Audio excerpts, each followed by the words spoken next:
Hit 96.7 FM special ന്യൂസുമായി ഷാബു.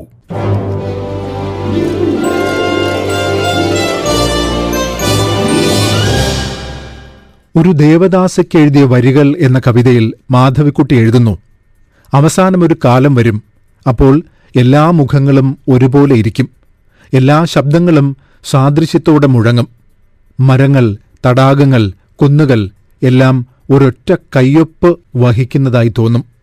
മരക്കൊമ്പിൽ എല്ലായ്പ്പോഴും തൂങ്ങിക്കിടക്കുന്ന മൂപ്പത്താത്ത പഴമായിരുന്നു പ്രണയം, യൗവനകാലത്തിന്റെ ഇന്ദ്രജാലം. സ്നേഹത്തെക്കുറിച്ച്, പ്രണയത്തെക്കുറിച്ച് മാധവിക്കുട്ടി ധാരാളം എഴുതി. പ്രണയം ആത്മബലിയാണെന്നും പ്രേമികളുടെ മതം പ്രേമം മാത്രമാണെന്നും പ്രണയം ഒരു ചതുരംഗ കളിയാണെന്നും അവരെഴുതി. അത് വായിച്ചു പോകുമ്പോൾ പക്ഷേ ഈ വരികളിലെ അന്തരാർത്ഥത്തെ ഉൾക്കൊള്ളുന്നില്ല എന്നതൊരു യാഥാർത്ഥ്യമാണ്.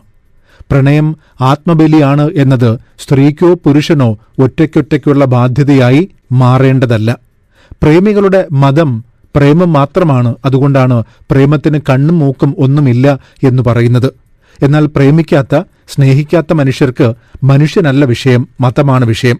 അങ്ങനെയല്ലെങ്കിൽ ദുരഭിമാനക്കൊലയൊന്നും ഇന്നും ആവർത്തിക്കപ്പെടേണ്ട കാര്യമില്ലല്ലോ.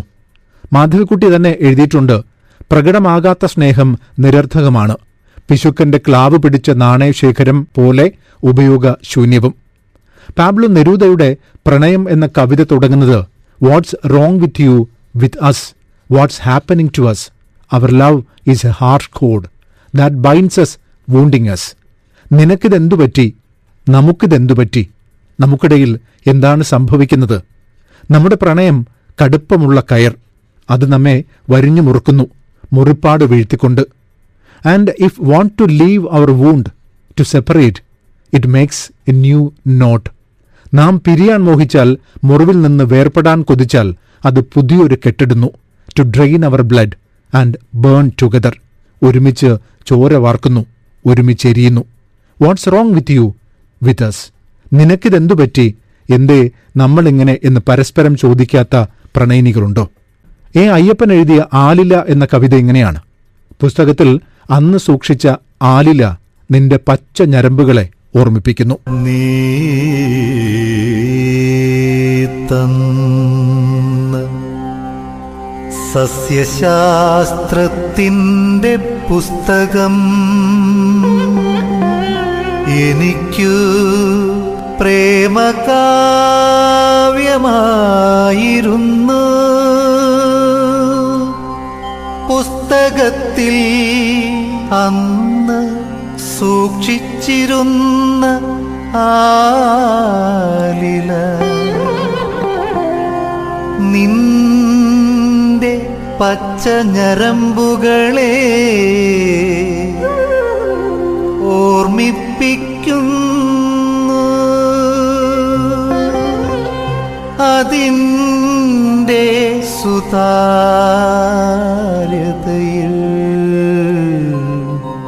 ഇന്നു നിന്റെ മുഖം കാണാം.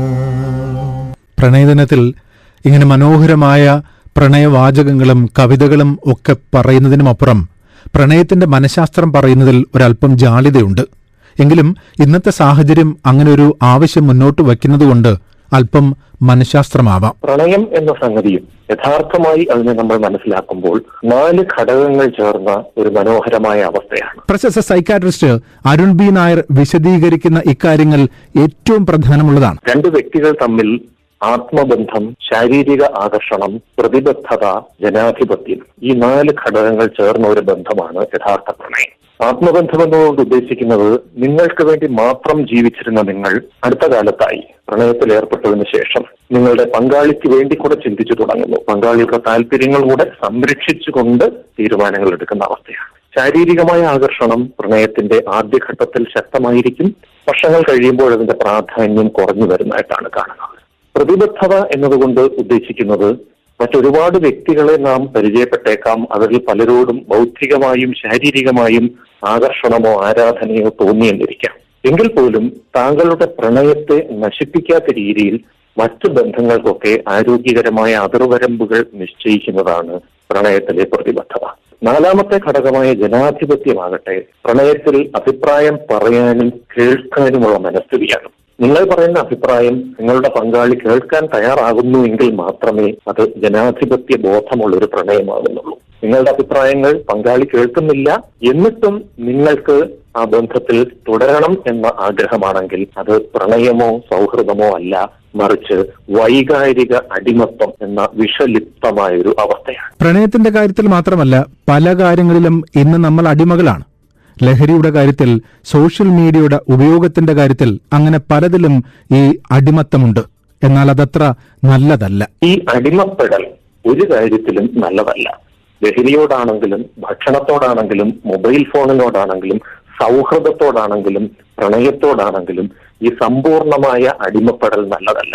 കാരണം സമ്പൂർണമായ അടിമപ്പെടലിലേക്ക് നിങ്ങൾ എത്തിക്കഴിയുമ്പോൾ അത് നഷ്ടപ്പെടുന്ന അവസ്ഥ നിങ്ങൾക്ക് താങ്ങാൻ കഴിയാത്ത പ്രതികരണങ്ങൾ ഉണ്ടാക്കും.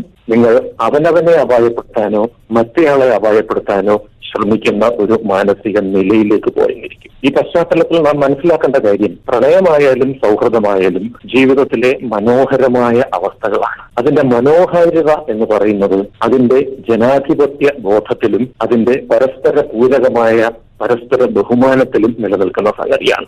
നമുക്ക് നമ്മുടെ താല്പര്യം അതേ അളവിൽ മറ്റൊരാൾ തിരിച്ചു തരുന്നില്ലെങ്കിൽ ആ വ്യക്തിയുടെ ഭാഗത്തു നിന്നുകൂടി ചിന്തിക്കാനുള്ള അനുതാപം ഉണ്ടാകണം. ആ അനുതാപം ഉണ്ടായി കഴിഞ്ഞാൽ ഒരിക്കലും നമ്മുടെ സുഹൃത്തിനെയോ നമ്മൾ പ്രണയിക്കുന്ന വ്യക്തിയെയോ ഇല്ലാതാക്കാനോ സ്വയം ഇല്ലാതാകാനോ നാം ശ്രമിക്കുകയില്ല. കാരണം പ്രണയവും സൗഹൃദവും ജീവിതത്തിന്റെ ഒരു ഭാഗമാണ്, എന്നാൽ ജീവിതത്തിന്റെ ഹൃദയമല്ല.